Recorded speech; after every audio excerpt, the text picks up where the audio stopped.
This is Planning and Zoning Commission regular meeting, Wednesday, May 14th, 2025.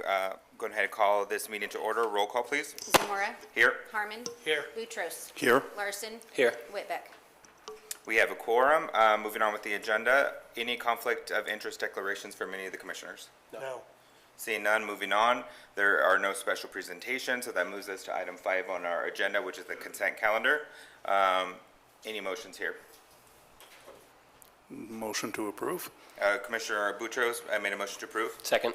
Second for Commissioner Larson, sorry. Any discussion? No. Seeing none, all those in favor say aye. Aye. Any opposed? All right, moves us on to review of proceedings. So this,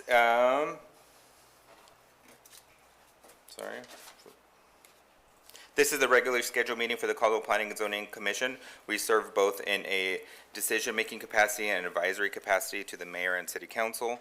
There are two types of public hearings that this commission conducts. The first is the legislative hearing, whereby we formulate a recommendation on land use requests. Our recommendations are then forwarded on to the city council, who makes decisions on legislative matters. The second is a quasi-judicial hearing, which involves the consideration of a land use request such as an annexation, rezone classification, or approval of subdivision preliminary plat. The public hearing procedures as required by Idaho Code are as follows. Oral and written testimony will be accepted for those who have signed in to speak prior to the hearing being declared open. When providing testimony, please come to the podium and state your name and address, which will be included into the record. Staff will first present a report regarding the application being considered. This is followed by public testimony, which begins with the applicant or the applicant's representative, who will present a summary of the request for no longer than 10 minutes. Testimony of those in support will be taken, followed by those in a neutral position, and finally those in opposition to the request. Please note that all public testimony will be limited to 3 minutes or less. The applicant will be offered the opportunity to provide rebuttal following that.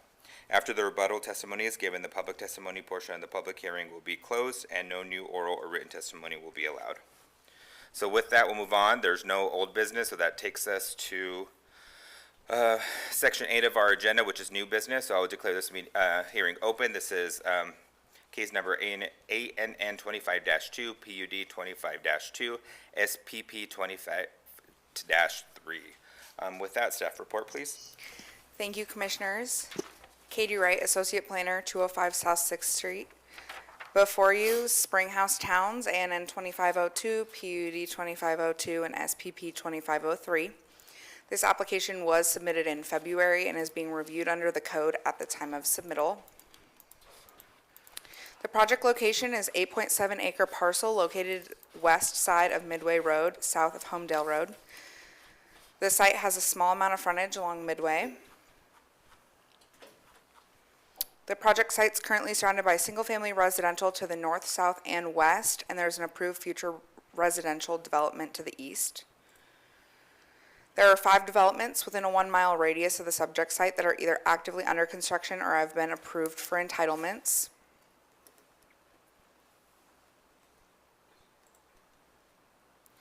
The applications before you tonight are for an annexation of 8.7 acres of land into the Caldwell city limits and a planned unit development with a preliminary plat for a subdivision as outlined in red. The applicant is proposing the zone of the parcel to be R2. The purpose of the R2 zone is to provide areas by zoning procedures in accordance with the comprehensive plan that provide medium density residential development areas at a density consistent with the comprehensive plan. Such zones are primarily located in older neighborhoods and adjacent to shopping, recreational, or cultural facilities. Such zones should be placed in areas that have a full range of urban services available or projected to be established. And the proposed development is surrounded by county land to the north, R1 and county to the south, R2 and county to the east, and R1 to the west. There's also some R3 to the northeast and southwest, as well as service commercial to the northeast. The comp plan place type and development is neighborhood 3 and is consistent with the intent of the comprehensive plan. The proposed densities are in compliance with the comprehensive plan. The proposed land use of single-family attached units is permitted within the R2 zone. The applicant's proposing a development consisting of 77 townhomes with 1.88 acres of qualified open space with several amenities. With the allowable planned unit development flexibilities, the proposed development project has been analyzed for compliance with city codes and policies, and staff finds the proposed development is in compliance with the Caldwell City Code as of February 6, 2025. Code Section 100307 states that standards are allowed to be modified to better suit the site and project. The applicant's proposing the following setbacks and lot dimension requests. For their front-load townhomes, lot minimum size being 2,016 square feet, lot frontage being 28 feet, front setback 18 feet, rear setback 12 feet, interior side 0, and then the detached side 5 feet. And then for the alley-loaded townhomes, a lot minimum of 940 square feet, lot frontage of 20 feet, front setback of 5. The rear setback, which would be the alley in this case, would be 5 feet, and the attached interior side 0, the detached interior side 1, and street side 0. The proposed development will have adequate site access, and all utilities are available or will be available as outlined in the engineering staff report. Public agencies were notified and asked to provide comments. The only agencies that had concerns, Black Canyon Irrigation District has comments to consider, and Valley View School District mentioned the continued growth of the school district and urged the city consider this growth. And then staff received 8 public comments, all in opposition, stating concerns of traffic, infrastructure, and the development not being compatible with the surrounding developments. Oh, I apologize. Okay, staff suggests the following site-specific conditions and modifications. All units shall have fire sprinklers. All mechanical units shall be screened. With submittal of the final plat application, the applicant shall submit a copy of the CC&Rs requiring that all garages be used for parking of vehicles. And staff recommends that condition 4A be removed, as the landscape plan was a late exhibit, addresses the berm that was not there initially. And then staff also recommends the condition that prior to city council, the applicant shall submit a new landscape plan that shows a 4-foot open style metal fence along the notice feeder canal easement along the south side of the pathway per BCID. And then the landscape parking islands along the end caps at Berlina Lane and Belgian Blue Lane. Staff recommends that if the commission recommends approval for the request, that such request is subject to the conditions as specified in findings of facts, conclusions of law, and order of decision. Thank you.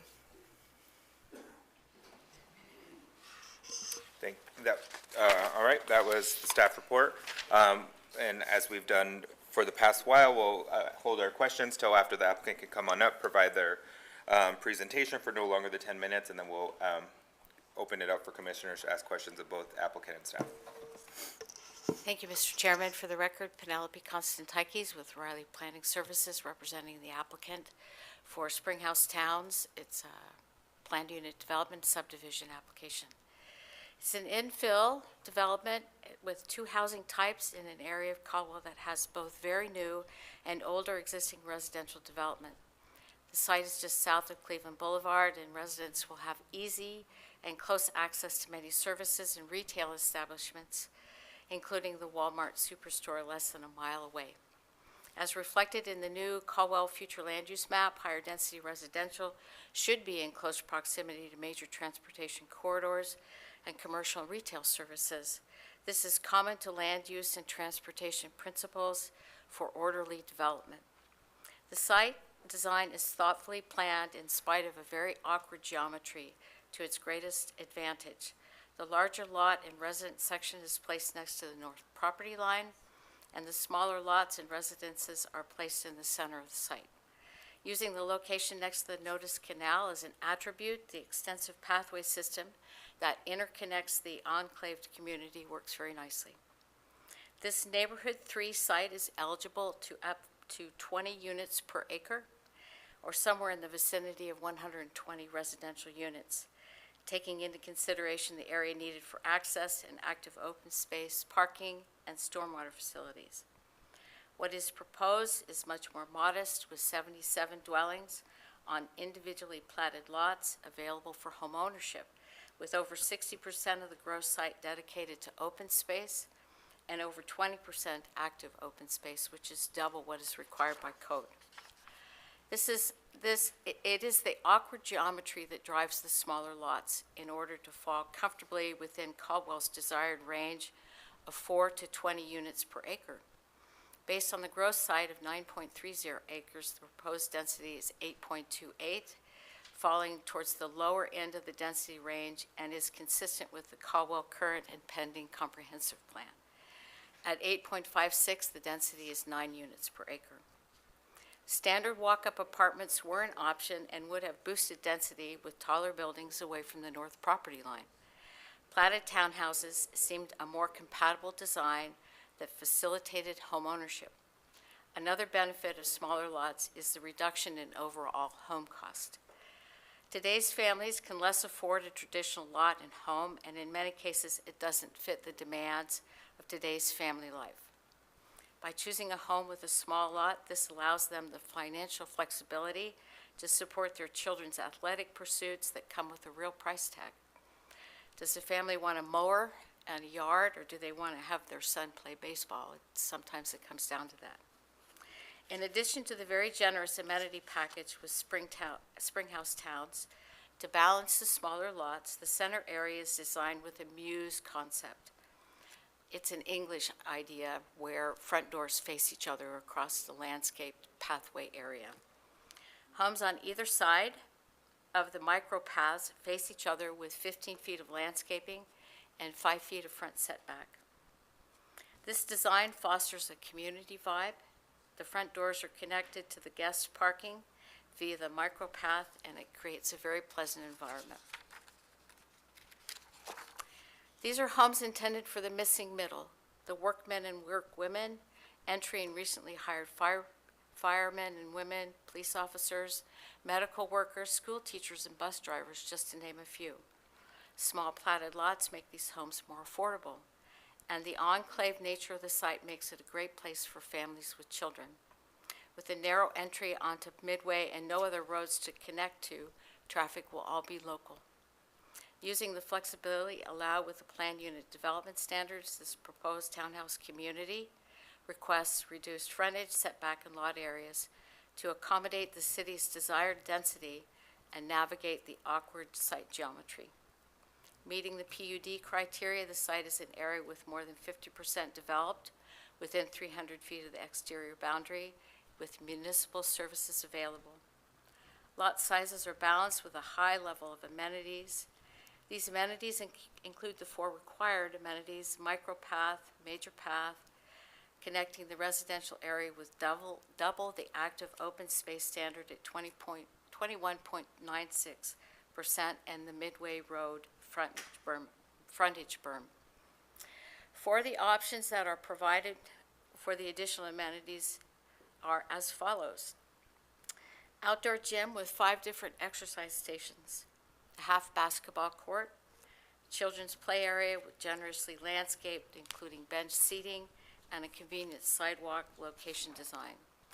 Fire sprinklers are provided in each residence. In addition, more amenities were included in the site design. We have rear-loaded garages. We have a dog park with an attractive wrought iron style gate and fence with a pet waste station. 2 community gathering areas are provided, one near the entrance with a plaza, shade structure, and tables and seating in close proximity to the anticipated bus stop. The second is located at the west end of Milk House Drive near the outdoor gym with the concrete plaza, tables, and seating. Recycling containers were also added next to the cluster mailboxes to keep debris down, some place to put it when you don't want to keep it. Early on, I met with the bus company to discuss a bus stop. A final location will be determined with final platting. The site actually has about 200 parking spaces. All of the larger units have driveway aprons that are long enough to accommodate vehicles. So I came up with that. I went methodically through all the space on the site. I went and researched all the different lengths of all the different kinds of vehicles, and most vehicles will fit on those aprons. So we have plenty of parking. Each unit has a 2-car garage, and the CC&Rs will include the requirement that resident vehicles are parked in the garage. They're not used as storage. The good news is there's a self-storage facility just north of the site if they have extra stuff. The project team is not asking for flexibility in density, parking, or a relief of amenity standards, nor are they asking for a reduction in landscaping. The flexibility requested is to keep these homes affordable for the missing middle and starter families. This housing type complements and balances the dominance of single-family detached residential in this area of Caldwell. Based on the standards for measuring building height in Caldwell Code, these residences will be less than 25 feet tall, about 22 feet 9 inches. Fencing is not required, but will be provided along the north property line with a 6-foot-tall vinyl privacy fence. Open vision fencing along the major pathway adjacent to the Notice Canal is a great idea, and the developer is happy to comply with that. And the dog park will be fenced with an attractive open vision fence as well, with a gate to manage pets appropriately. CC&Rs will be provided to the city as required to preserve garages exclusively for homeowner vehicle parking, maintenance of common areas and amenities.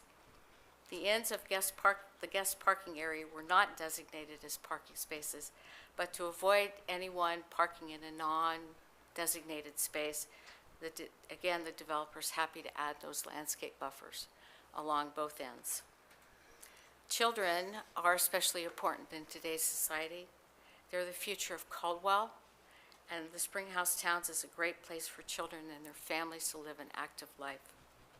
I did check with engineering. It appears that the utility crossing is done where it crossed over the Elijah Drain and the Notice Canal. A roundabout is planned in the CIP for Homedale and Midway, and the traffic impact fees paid by this project will help fund that. The proposed residences are attractive and nicely designed with a blend of traditional and modern architecture. Landscaping is well designed with the residents of the community in mind. All the agency comment letters and the approved TIS and staff report have been reviewed. The property owner and developer agrees with the recommended conditions of approval. The project team believes that Springhouse Towns is an appropriate use for this site and will add positively to the area and the greater city of Caldwell. I would be very pleased to answer any questions you have or discuss any element of the project with you. And with that, I'll stand for questions. Thank you. So at this time, commissioners will have opportunity to ask questions of both the applicant and staff. And I have two questions I'll start off with, particularly for staff. Page 26, I believe, is the first time it notes in your report that staff have concerns regarding the reduction of zoning setbacks. And I believe it's referenced several times throughout this staff report, but I didn't hear that in the actual verbal report now. Can you share were those concerns resolved, and if so, how? Chair and Commission, thank you. We've had conversation with the applicant about these concerns as well.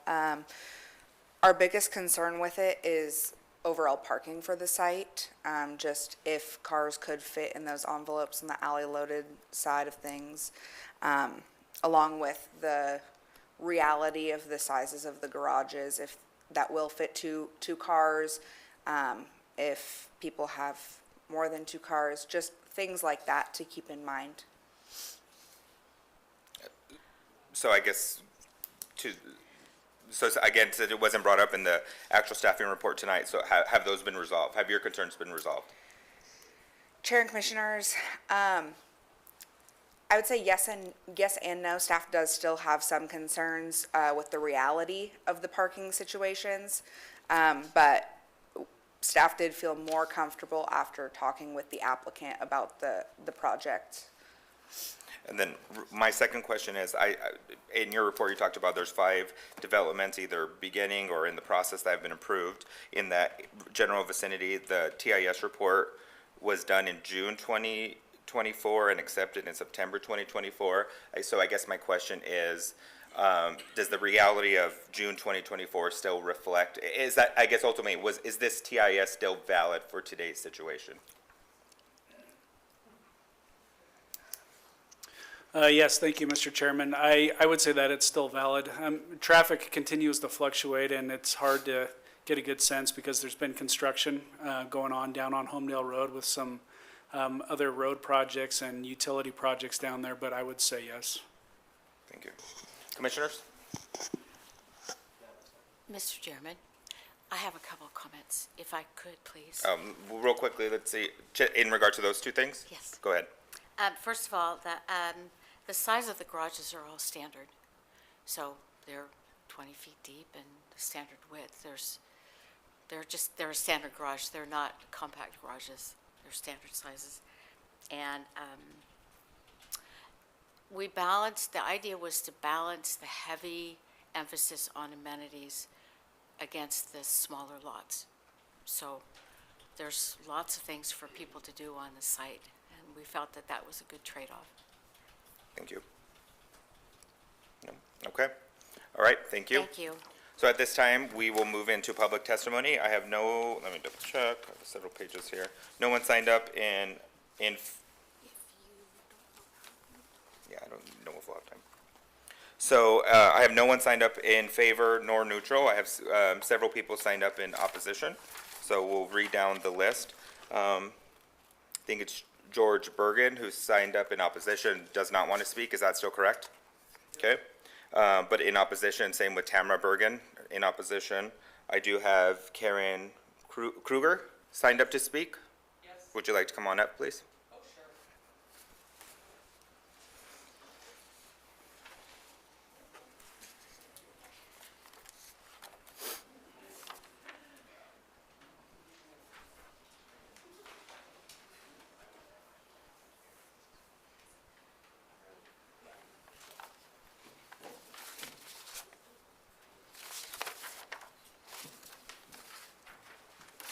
So thank you. Please state your name and address into the record, and just a reminder, you have no more than 3 minutes. My name is Karen Kruger, and I live at 16890 Jericho Court in Canyon County, Oakland Acres. It's an N1 neighborhood of custom homes. On the north side of this property line that will maintain 2 of the bulks of the property that will be built are going to be 12 feet from our backyard and front yard.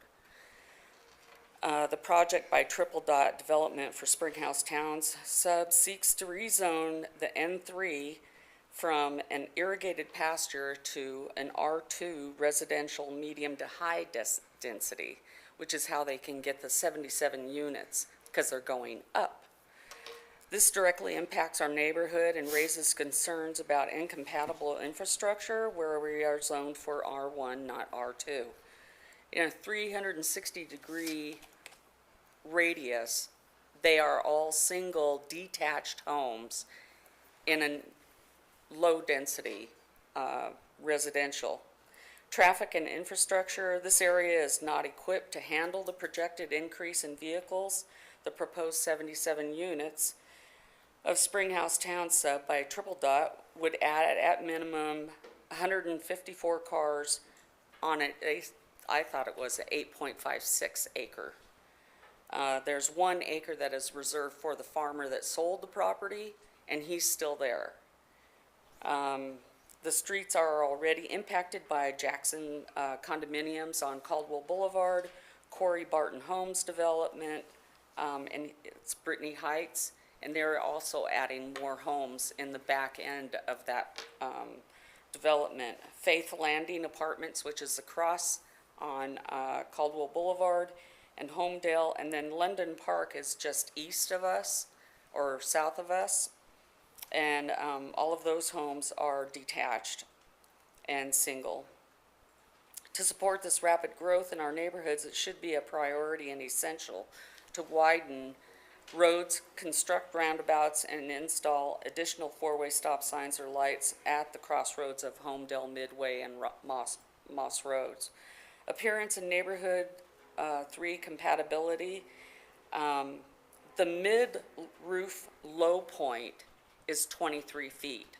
The high point is 28 to 30 feet.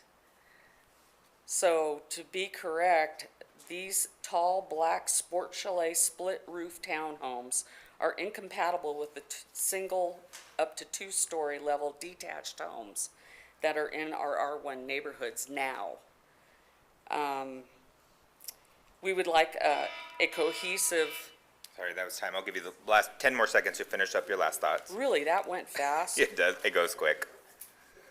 Well, proposed changes is to replace the 28 to 30-foot townhomes along our property line with single-story detached family homes. They're gonna take our fence away, so as soon as they take our fence away, my yard is exposed. I have 3 dogs. I have to temporarily hook up some kind of fencing because they're gonna take my fence. Okay. And I understand growth is necessary, we all understand this, but there are still unsold homes in a lot of these developments.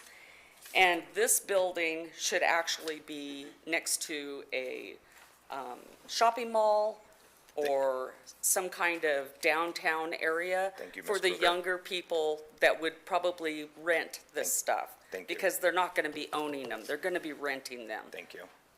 Appreciate that. And I just want to give you a quick overview of what this will look like. Ma'am, you, maybe we can add it, Sarah, she can pass it to us, but the 3 minutes have gone in more. Well, you got to understand that, Thank you. We have several other people signed up also in opposition that may share some similar sentiment. So with that, we have, this is the building. thank you, we can provide it to her. Slide it all the way to the right and all the way to the left, and that's going to be covered. Thank you, by ma'am. our So we have and back. Dennis Oakland, who signed up in opposition but chose not to speak.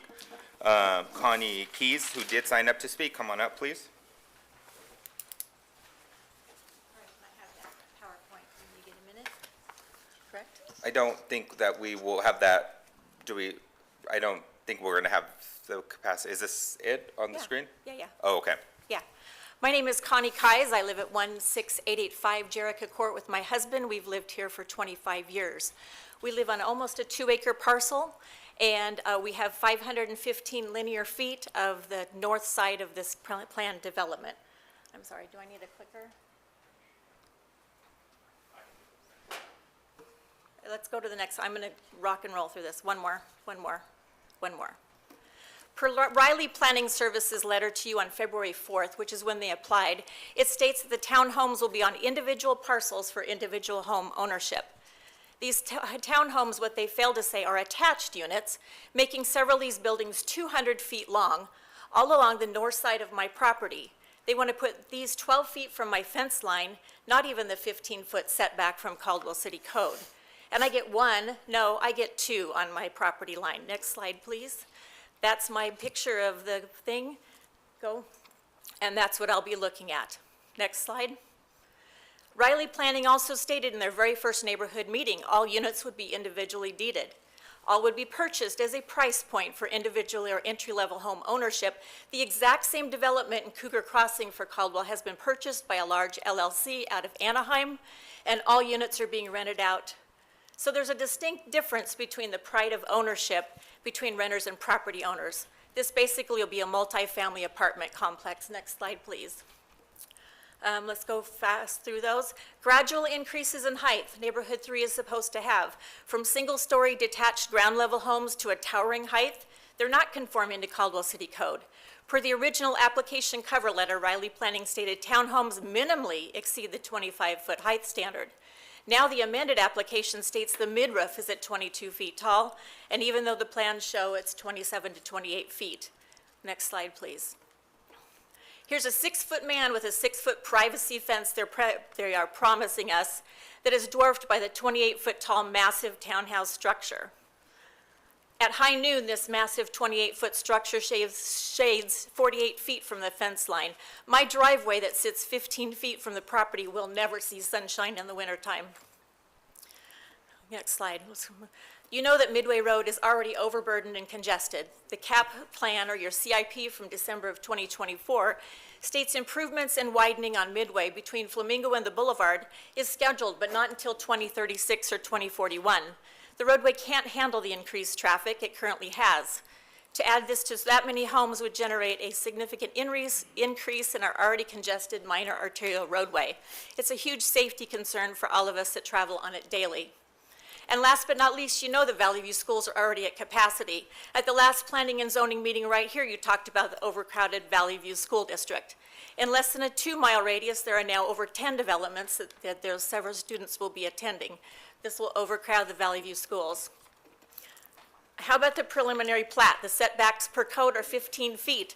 Their plans show 12 feet from the property line. Height per code is 25 feet. Their plan shows 26.6 to up to 28. That is, I'll give you 10 more seconds. I've got like one slide left. Okay, 10 seconds. These are- You can have yours. There's just some of the things I'm going to be missing. Please, a couple more slides. One more. And in conclusion, significantly increase, if you approve this development, it'll increase predominantly low-rise single-family home area, cause detrimental impacts on traffic congestion, increase an even larger burden in the schools, and disrupt the privacy and overall character. We respectfully encourage you to deny the Springhouse Towns development at this time. Thank you. Rocked and rolled. Thank you, Ms. Are Pease. there any questions? Any questions for Ms. Pease? Thank you. All right, thank you very much. I appreciate it. We do need to maintain order and respect without. Ben Keys, would you like your time? Okay, but signed up in opposition. Teresa Dougal signed up to speak, is that? I don't know if I have a whole lot more to add. You can say ditto as well, but go ahead and come up and say your name and address into the record.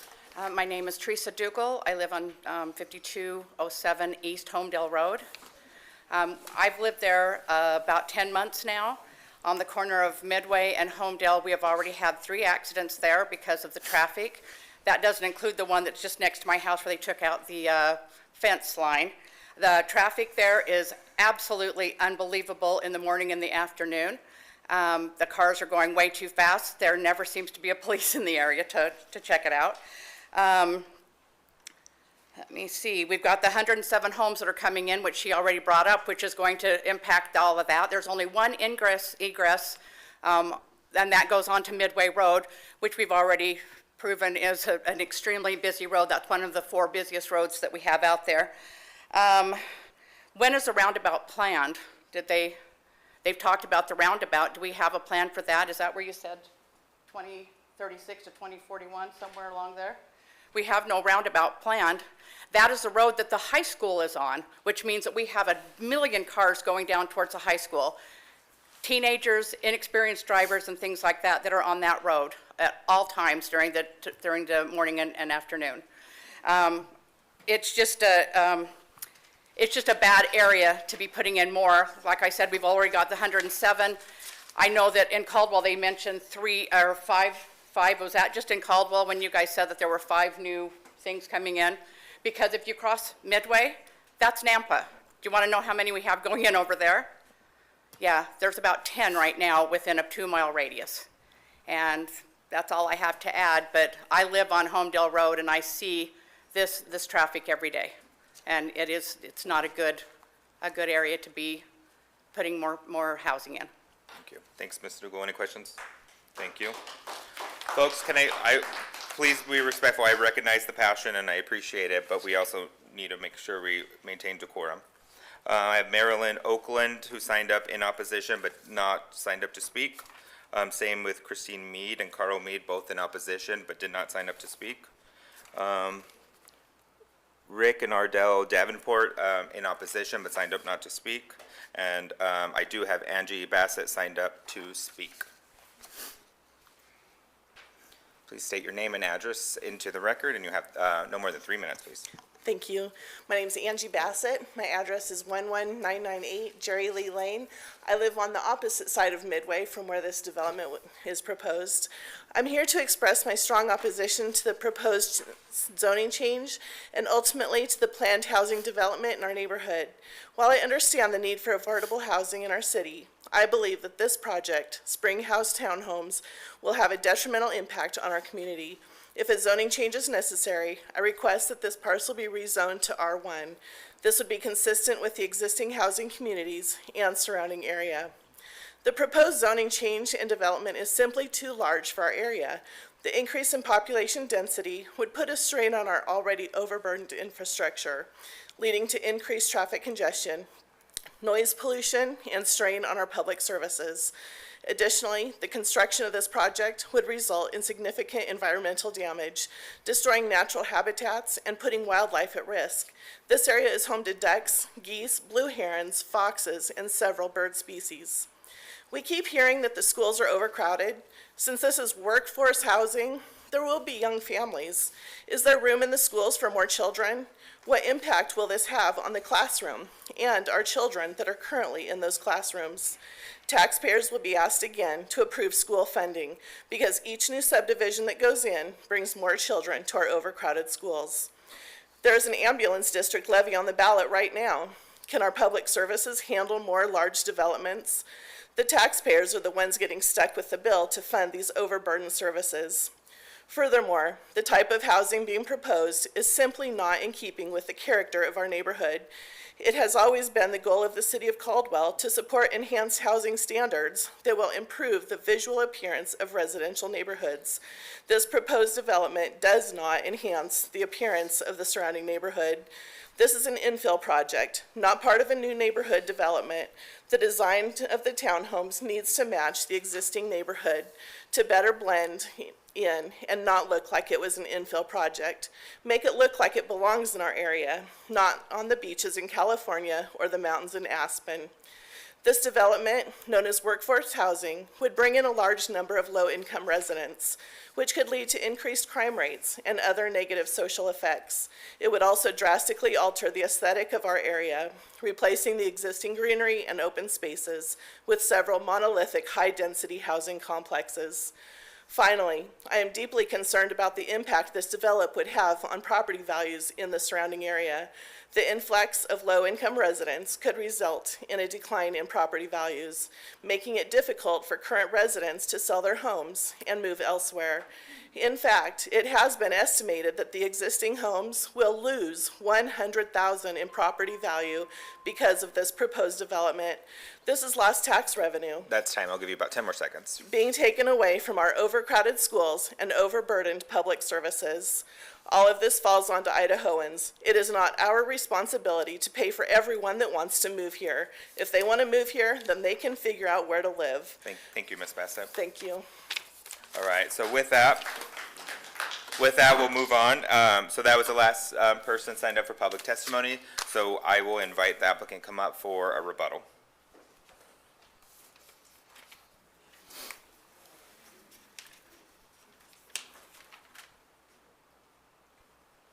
You have 5 minutes. Thank you, Mr. Chairman. Would you please put up the image that I gave you of the north neighbors? It says view from patio. Thank you. I'm just going to real quickly go through some of this. First of all, the houses that are to the north of us are also in the neighborhood 3 zone, and they're not zoned R1, they're zoned R2 currently. So that's a piece of information I think is important. The funding of infrastructure comes from development. I'd like to see it happen proactively, but it doesn't anywhere. What drives improvements in infrastructure is development. So that's how you pay for roads. That's how developers pay for the roads indirectly, but they do end up paying for it. The building height was measured per Caldwell Code. I went over this with Katie when we met last week. There will be a fence. The fence will be on this property, not their property. Their fence will not be taken down unless, of course, it's encroaching on the subject site, which is always a possibility, but there's no reason for us to take their fence down. We'll put our fence on our property, inside our property line. Attached houses, I live in a townhouse. I've lived in a townhouse for about 15 years. And I'm attached, detached, busy people, people with kids that have lots of sports to do. I don't see what the difference is. It's a home that you own on a lot. So whether it's attached to something else or not shouldn't be of any consequence. Cougar Crossing was intended to be a multifamily development. This is not a multifamily development. These are platted individual fee simple lots. As for traffic, Midway is actually classified as a minor arterial. The last time I checked, from my days at working at Compass, the regional MPO, minor arterials are supposed to carry up to 15,000 vehicle trips a day. Right now, based on the traffic impact study that was done, this site will add, in the AM peak hour, 0.5% additional traffic. On Homedale and Cleveland Boulevard, it will add 0.9% additional vehicle trips. Homedale and Midway intersection, 2.6% increase in vehicle trips.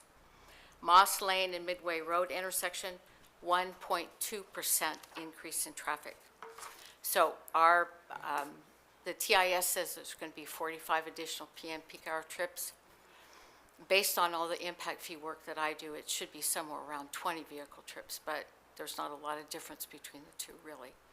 So I don't know that we're going to be generating a lot of traffic. Attached homes actually generate less traffic than single-family detached houses do, by about 50% more. Other comments? I don't know. I understand it's really hard. They've been looking at the sheep over there for years, but communities change. Property has a right to develop, and as long as we're compliant with the city code, which we are, there shouldn't be any reason to not allow it to happen. In terms of the school, interesting fact, the school districts were invited to join the impact fee effort that was done at the Idaho legislature about 20 years ago, and they declined. They refused to be involved. They wanted to be able to do bonds instead. So part of the problem with school funding is a problem that unfortunately the schools generated for themselves when they declined to become part of the impact fee statute that's in Idaho code. I don't know, I understand, but it's a little bit distressing. I don't think we should talk about low-income people. I think that's a little bit of it's discriminatory. Low-income people are still people, and they still have a right to have a home, and they still have a right to have a home in a nice neighborhood. The road is not overburdened. Right now, Compass predicts that there's somewhere between 1,000 and 5,000 vehicle trips on Homedale Road right now. Wildlife, I have owls along the alley that feeds my townhouse every night. Wildlife coexists in urban settings a lot. I had a fox that came through my parking lot every night when I lived in North Boise. So there's just no issue with that. And the last item is 10 more seconds. property values are not based on what's next to you. Property values are based on comparable sales. I know this because I spent a decade as a real estate agent. Thank you. Thank you. All right, with that, this is the time for commissioners to ask, do you have any follow-up questions? Yeah, I had one follow-up question, Chair. Okay, Penelope, if you, Commissioner Larson. So, what they had questions or concerns about the design not matching. So they do look like nice homes, but I don't know, did you guys consider matching your design in some way to the design of the surrounding homes? I don't know if that's really possible, but asking it anyways. That's a great question. Being homogeneous isn't always a good thing. These are nicely designed with a variety of exterior materials. There's no loud colors. Mid-century is hot everywhere. So it just adds context, it adds variety to the neighborhood. I don't think that's a bad thing, really. And size-wise, it's probably a more efficient structure in terms of adding livable space. Thank you. Thank you. Commissioner, Thank you, Chair. Harmon? I got a couple questions for you. Yes, sir. I thought I read that these are going to be sold, right? They're not rentals? No, or- it's fee simple. Okay. They're on lots, platted lots. Yeah, well, I just wanted to clarify it because Sure. that's what I read, so. Second is, I do believe development pays for the infrastructure. So how much of Midway will this development Improved. improve? Just our frontage. just that little frontage right Yes, there? but Okay. I chatted with the engineer here this evening, and I believe that the traffic impact fees here in Caldwell are higher than I find them in other areas. So there is a generous contribution that's made. Thank you. You're welcome. And I guess I have a question. My question is, you articulated in your rebuttal that Oh. the high points of the homes were to code, I guess, I guess maybe I need some understanding, because I do know there's been some change in conversation. So somebody articulate what is actually the high point and what is the reference that they're using to be in compliance. Yes, thank you, Chairman. The code that this project is falling under measured to the midpoint, and the midpoint for this project is 22 feet and some inches. And the high 9 point inches. is 28 to 30? Yes, and so that isn't, I guess, called out in the code specifically for the high point. It refers to the midpoint. Other questions for commissioners? I just had questions for staff. Commissioner Larson? Yeah, a couple ones that kind of relate. For the roundabout, can you kind of, Rob, can you kind of elaborate a little bit on that? Because I know stuff changes pretty rapidly around here. Could you just provide a little clarity for us here on Yeah. that portion? Commissioner and Commission, I appreciate just a moment to speak a little bit about the transportation. I appreciate some of the testimony. There was a reference to the CATS plan, and the CATS plan does delineate deficiencies that we have in our system, and there are many. We are a growing city, and so there's areas where attention is definitely needed. I think the one thing that's been mentioned a couple times is that development, because of the transportation impact fees that they pay and the frontage improvements and other improvements they're obligated to complete, the development does pay for a lot of these improvements. The city doesn't have the funding to go build roads. We have to put it on the backs of the developments, and the developments then pay that money, and then we pile that money together and put projects together. The traffic impact fees from this development, in addition to their frontage, would go toward Midway Road. Midway Road is a road that's in the CIP, and it's a road that will receive impact fees to be completed at some point. It was also referenced that that's mentioned in the CATS plan, year 2030 to 2036. And that's a basic general guideline that was put together, but that's not necessarily when it's going to be built. It's all, things change, and as certain areas grow faster than others, projects and priorities are shifted. I can tell you that the roundabout is likely to come much sooner than that. Typically, the bottlenecks on these types of streets are the intersections, and so the intersections would be built first, and then later on would come the widening of the roads themselves. I was in a meeting just a few days ago where we talked extensively about the Homedale corridor. We have 4 roundabouts proposed on the Homedale corridor, and those are projects that we will be starting design even as early as this year for a few of them, and we're trying to get through all 4 of them as quick as we can now.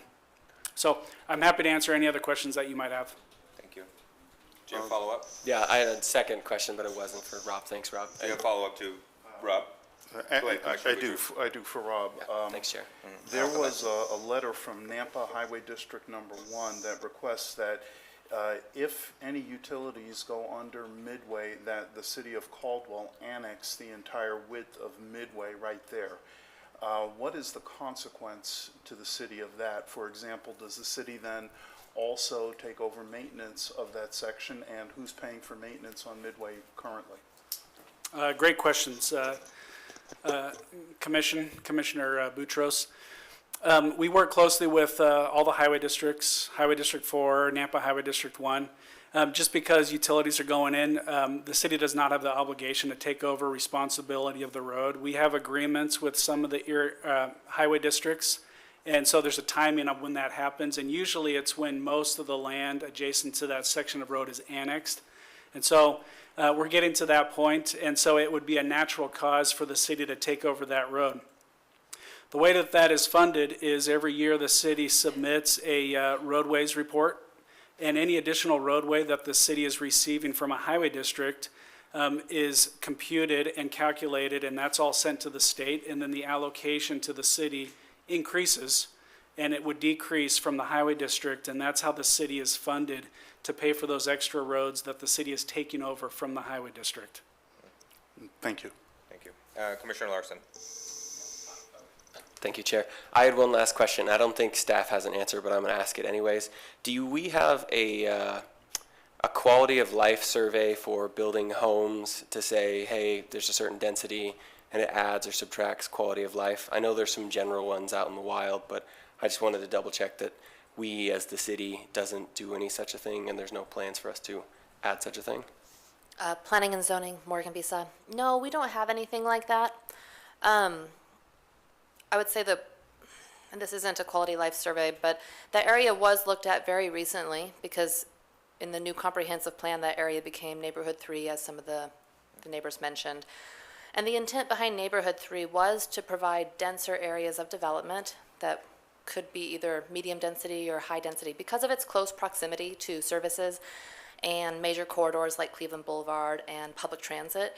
So the idea to locate more density in this area was intentional, but because of access to services and things like that, but we don't have a quality life survey. And this area would be compatible in the new comp plan with R2 or R3.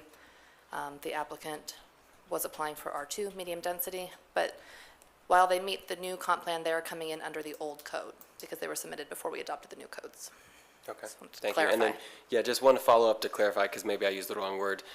More of like a quality of life standard that we were following, less of a survey, so that there's something that we could reference to say, hey, here's the density. I think overall that it looks like a pretty good project, but for density in this spot near these things, here's some common factors, no emotions involved, just statistics, and go, this qualifies, this does not, this improves, this subtracts. I know it's very hard to quantify on the fly, but it was just something based on our last meeting and this current meeting, if the city could look at adding something like that to help us make decisions where they're kind of gray. One thing that I could say that we do have is we do sort of look at a level of service for, say, parks, right? How many park acres per head in the city?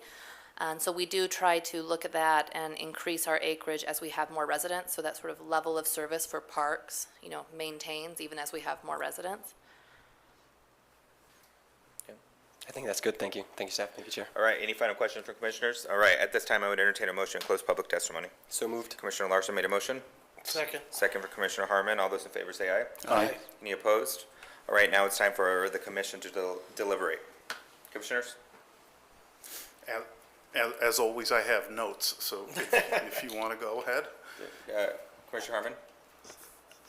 I think I think it doesn't look bad. It just, the concern of the city a little bit with some stuff kind of makes me question it just a bit.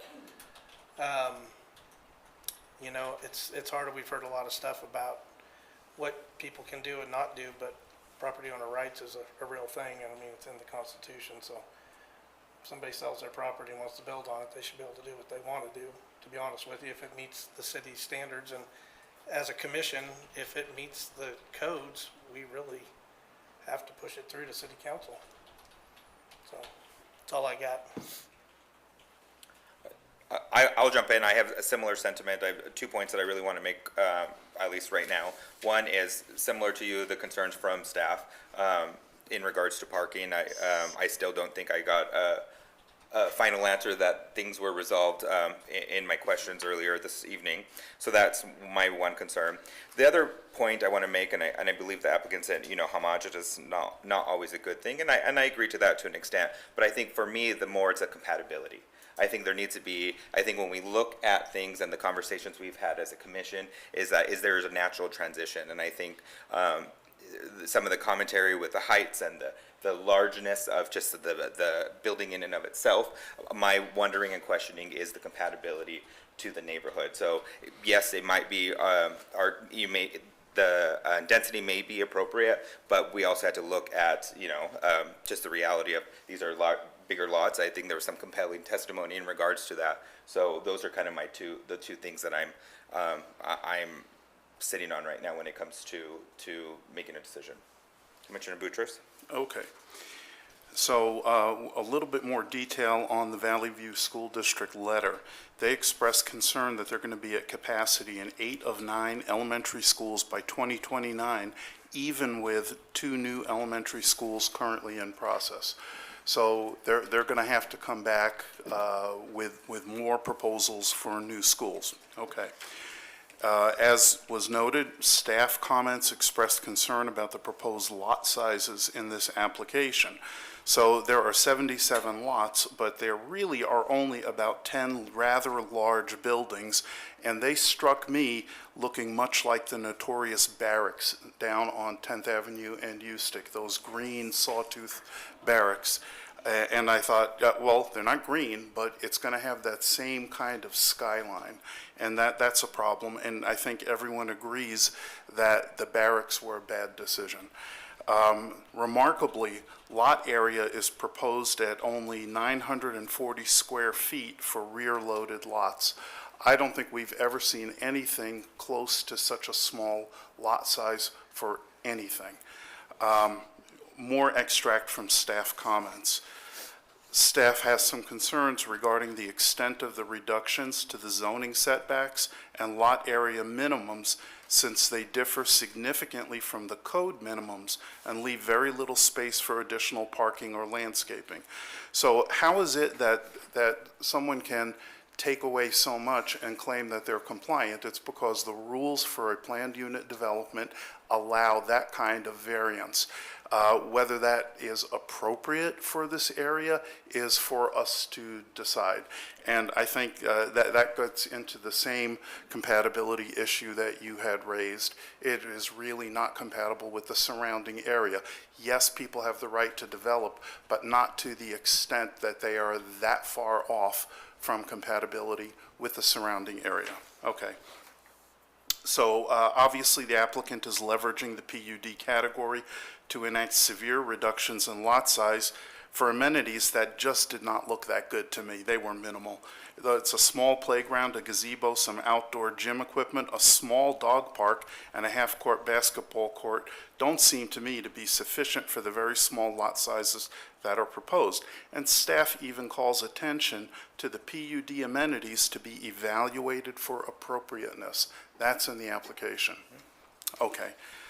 There was an additional comment by staff regarding parking. While the applicant has provided adequate guest parking per code, staff has concerns with the proposed location and design of the guest parking regarding usability and safety. Staff is recommending a condition that requires 2 landscape strips that would potentially limit the safety concerns. And I think the applicant has addressed that. Additionally, because the alley-loaded units do not include full driveways, there is some concern that the guest parking will be primarily utilized by residents, leaving few spaces for guests as intended by code. The alley-loaded townhomes have 2-car garages, whereas the front-loaded townhomes have 1-car garages and 1-car driveways. There is a minimal amount of on-street parking provided. This means parking is going to be difficult at best in this development and may force residents and guests out onto adjacent roads. The traffic impact study recommends improvements on Midway, Cleveland, and Homedale, but Midway will not be improved in the capital improvement plan until the mid-2030s at best. That's 10 years away.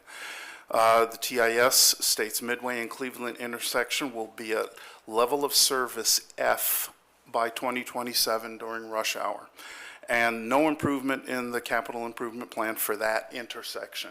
So it's a problem that's coming, and there's no plan fix for it, because as everyone recognizes, the city has limited money to do road repairs, or road improvements, I'm sorry. And the Homedale and Midway intersection has a similar prognosis. Okay. Block 1, Lot 19, which is the common lot, appears to border the Elijah Drain and the Notice Feeder, Canal Number 2, and appears to not be usable by residents of the development. In the updated letter from the applicant, they actually addressed that issue straight on, where before it looked like they were claiming something like 60% was open space.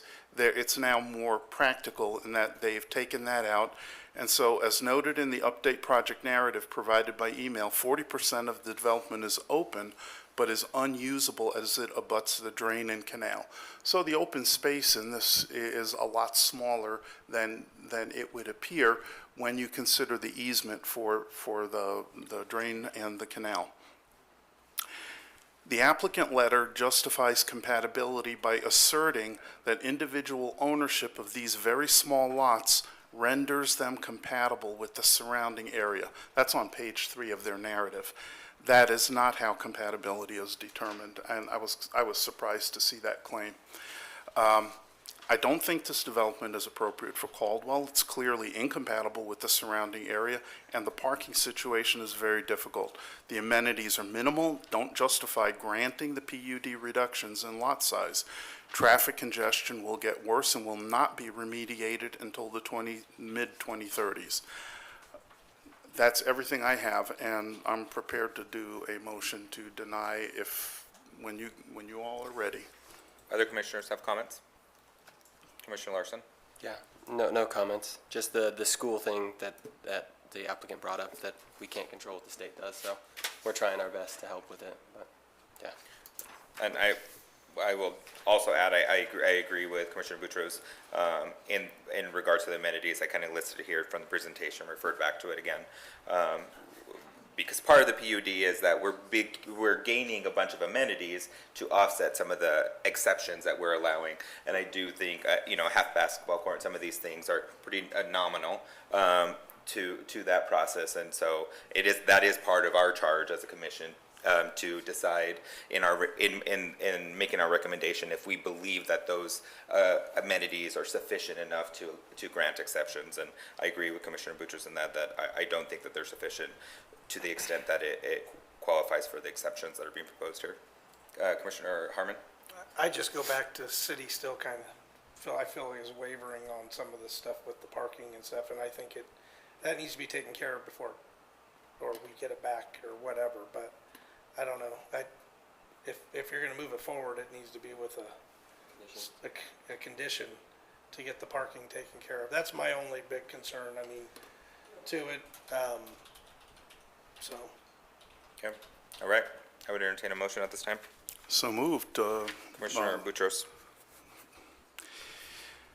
Based upon the testimony and evidence and record in this matter, and upon the findings of fact and conclusions of law set forth herein, I do hereby determine and move that case number ANN 25-02 for the annexation of parcel R 327560100 with a zoning designation of R2 medium density residential, a planned unit development and a preliminary plat for the Springhouse Town subdivision is recommended for denial because it is incompatible with the surrounding area. There is inadequate parking arrangement and inadequate amenities to justify the PUD small lot sizes. Thank you. That was a motion Second. for Commissioner Boutros, second for Commissioner Larson.